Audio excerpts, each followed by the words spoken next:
বাখরাহাট বাবা বড় কাছারির মন্দিরে 1000 টাকা প্রণামী না দিলে তুমি পুজো দিতে পারবে না, এরকমই একটা ভিডিও সামনে এসেছে। প্রথমে তোমরা ভিডিওটা দেখে নাও।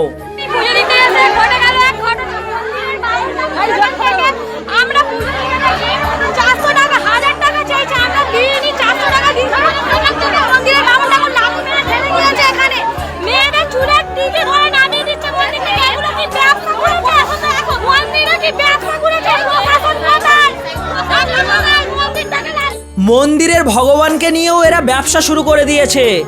এই মন্দিরের কর্তৃপক্ষকে বলবো এটা কেমন ব্যবহার। গরিব মানুষের কাছে টাকা না থাকলে তারা পুজো দিতে পারবে না?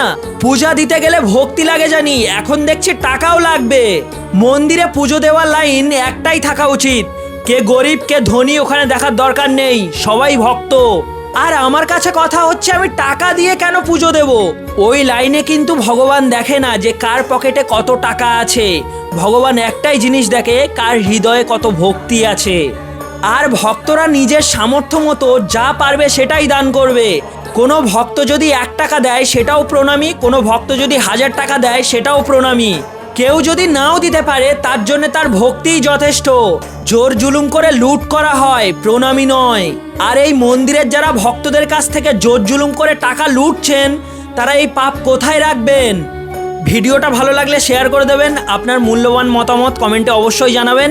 আর এরকম ভিডিও আরও দেখার জন্যে আমাকে ফলো করে নেবেন। দেখা হচ্ছে পরের কোনো ভিডিওতে। জয় শ্রীরাম, জয় সনাতন।